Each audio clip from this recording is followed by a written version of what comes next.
हाँ तो मेरे प्यारे बच्चों, good morning all of you my dear students.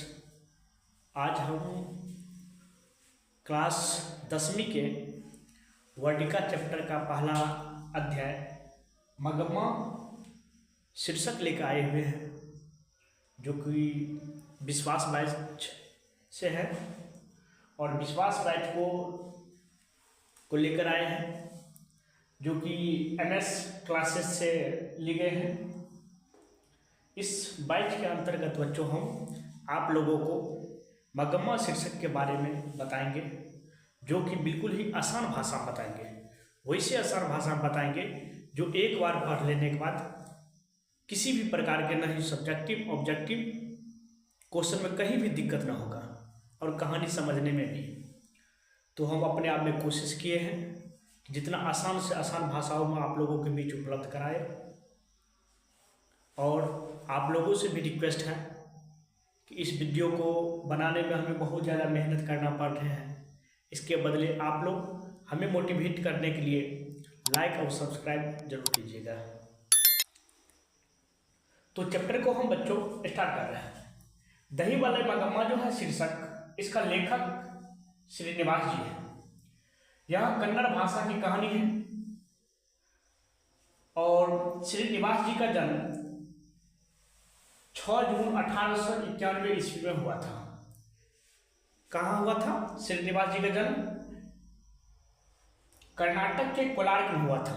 Srinivas जी का जन्म कर्नाटक के यानी कोलार्क में 6 जून 1891 ईस्वी में इसका जन्म हो गया था। ठीक है, इन्हें ज्ञानपीठ पुरस्कार भी मिला हुआ था।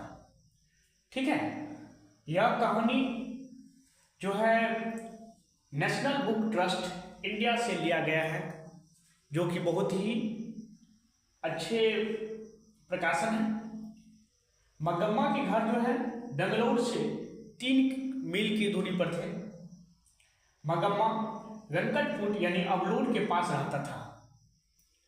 मगम्मा रोज का रोज दही बेचने का काम करती थी, और जब जहाँ वह दही बेचने के लिए जाते थे तो रास्ते में एक अमराई के कुआं था, और दही बेचने के बाद मगम्मा ने लेखिका के घर जाकर और अपने सारी कठिनाइयों को उनके पास जाकर बतलाते थे।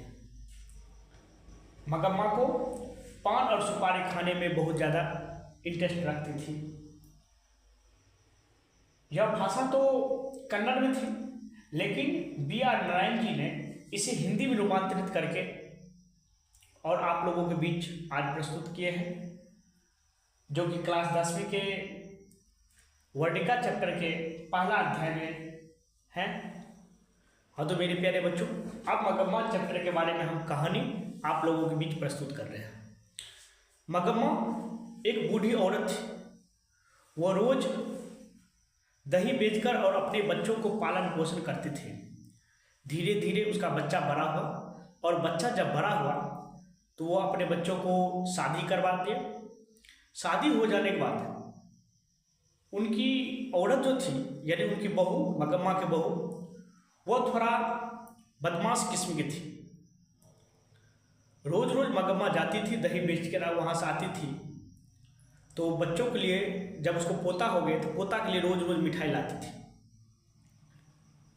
एक दिन की बात है, वो बच्चों को क्या कर रही थी, मगम्मा के बहू ने बच्चों को पीट रही थी। जब बच्चों को पीट रही थी तो यह बात देखकर मगम्मा को जो है अपने आप में बहुत ज़्यादा चोट आई। उन्होंने कहती है दौड़ती हुई आई मगम्मा और कहने लगी, अरे राक्षसनी, तुमने इस बच्चों को मार दोगे क्या? तब उनकी बहू ने कहने लगी, हमारा बेटा है, हम अपना बेटा को कुछ करें, इससे तुम्हें क्या जरूरत है? बोला ठीक है, आने दो, और शाम में हम बेटे के कहते हैं और इसका निदान होगा। जब शाम में बेटा वहाँ से काम करके आए तो वो अपना सारी दुख तकलीफ उन्हें बतलाते हैं मगम्मा। लेकिन मगम्मा के बातों से किसी भी प्रकार के उनके बेटे को असर नहीं पड़ा। उनका बेटे कहने लगे कि भर दिन हम थक के आते हैं और तुम हमें और परेशानी में डालते हो। तुम लोगों को जो करना है सो कर लेना। ऐसे समझ में? तो उनको मगम्मा के बहू ने कहने लगे कि अगर मान लीजिए लड़का कुछ उधम मचाते हैं तो हमें मारने का हक नहीं है। बोला हाँ, मारने का तो हक है।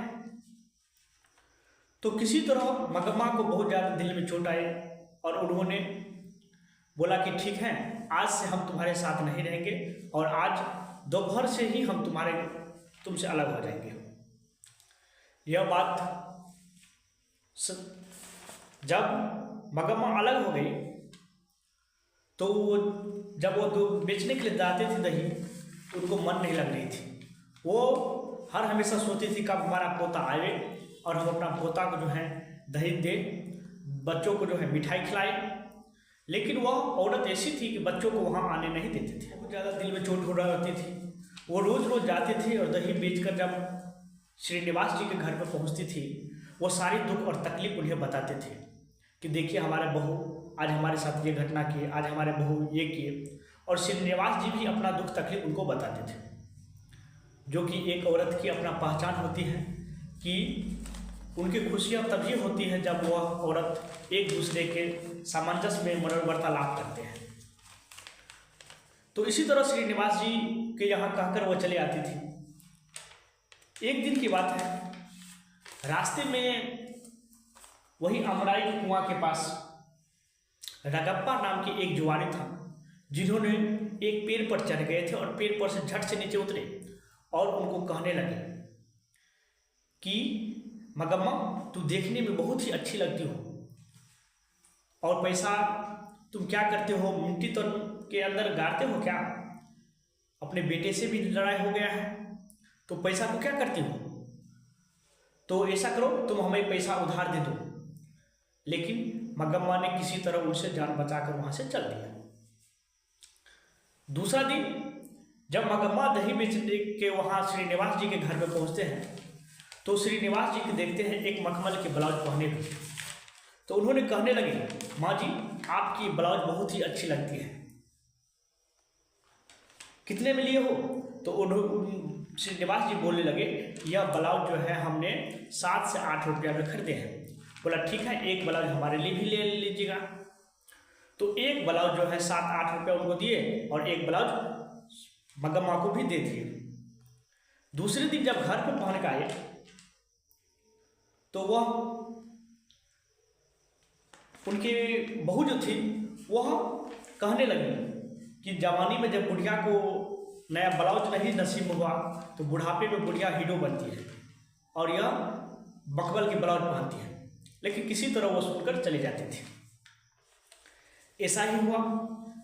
अगला दिन भी रगप्पा ने उसको हाथ पकड़ लिया और कहने लगे कि यह पैसा हमें दे दो और यह पैसा लेकर हम क्या करेंगे, हमें कुछ काम करेंगे। लेकिन रगप्पा उस दिन भी किसी तरह रगप्पा से छुड़ाकर मगम्मा ने अपनी इज्जत बचाकर वहां से निकल गए।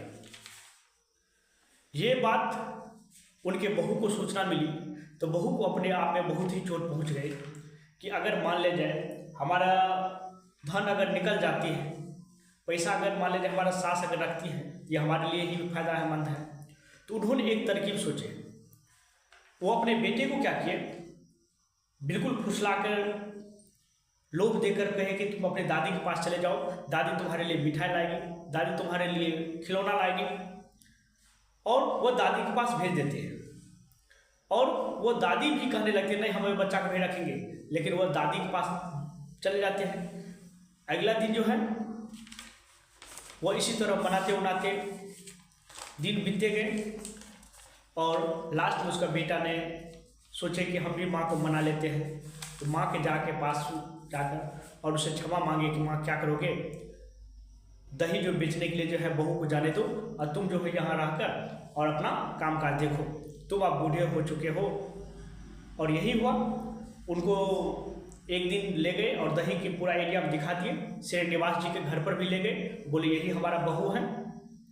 और उसके बाद घर पर आए और घर पर आने के बाद उस दिन से वह काम छोड़ दिए और उसको बहू जो है दही बेचना शुरू कर दिया। यहीं पे कहानी का अंत होता है। तो बच्चों कैसे ये कहानी लगा कमेंट बॉक्स में ज़रूर बताइएगा। हाँ तो मेरे प्यारे बच्चों, लेखक परिचय हमने पढ़ चुके हैं। अब हम पढ़ेंगे ऑब्जेक्टिव क्वेश्चन को और चलते हैं, जो कि ऑब्जेक्टिव क्वेश्चन का पहला क्वेश्चन है कि बी आर नारायण ने किस कहानी का अनुवादन किया है। तो यह कहानी जो है बच्चों दही वाले मगम्मा है, यानी B is correct answer. Any problems? Next question है दही वाले मगम्मा पाठ के लेखक हैं।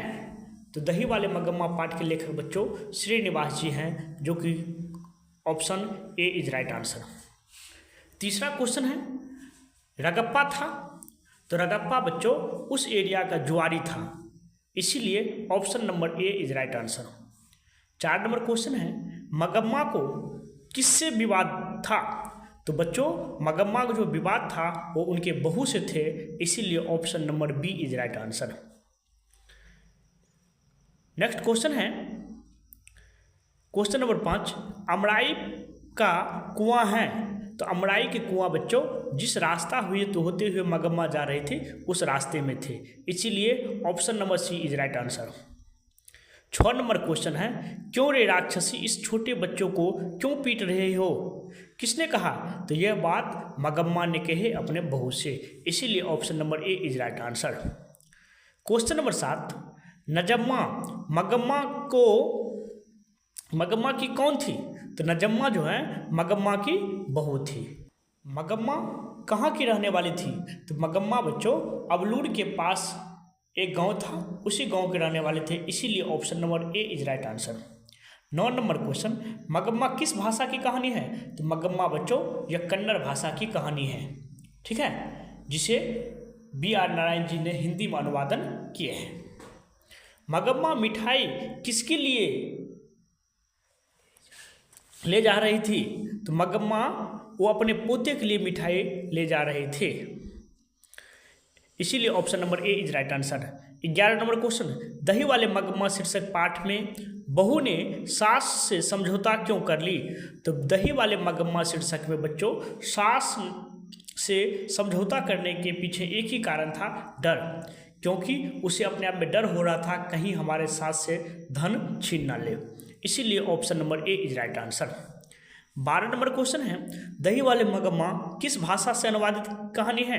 तो दही वाले मगम्मा बच्चों यह कन्नड़ भाषा से अनुवादित कहानी है। 13 नंबर श्रीनिवास जी का जन्म कहाँ हुआ था। तो बच्चों श्रीनिवास जी का जन्म जो है कर्नाटक यानी कोलार में हुआ था। लड़का अगर कुछ उद्यम करता है तो उसे मना करने का हक मुझे नहीं है, यह किसने कहा। तो बच्चों यह कहानी नजम्मा ने कही थी मगम्मा के बहू ने, इसीलिए option number C is right answer. 15 number question है मगम्मा को बहू का क्या नाम था। तो मगम्मा के बहू का नाम जो है नजम्मा थी, इसीलिए option number A is right answer. 16 number question है घर वाले के रहते एक अच्छी साड़ी नसीब नहीं हुई, ऐसा किसने कहा। तो ऐसा मगम्मा ने ही कहे थे कि अब हमको पैसा बचाने से कोई फायदा नहीं है, हम एक साड़ी खरीद लेते हैं, तो इसीलिए option number A is right answer. दही वाले मगम्मा शीर्षक कहानी में रास्ते में क्या है। तो रास्ते में एक अमराई की कुआं है, यानी option number A is right answer. Magamma को किसके साथ विवाद था। तो मगम्मा को जो है बच्चों उसके बहू यानी नजम्मा के साथ विवाद था, इसीलिए option number B is right answer. Magamma क्या बेचती थी। तो मगम्मा बच्चों दही बेचती थी, option number C is right answer. दही वाले मगम्मा शीर्षक कहानी किस कहानी से साभार ली गई है। तो बच्चों यह कन्नड़ कहानी से ली गए हैं, इसीलिए option number D is right answer. Ablur के पास किस गांव की रहने वाली निम्न में से कौन है। किसी गांव के रहने वाले जो हैं वो है मगम्मा, अबलूर के पास रहने वाले, इसीलिए option number A is right answer.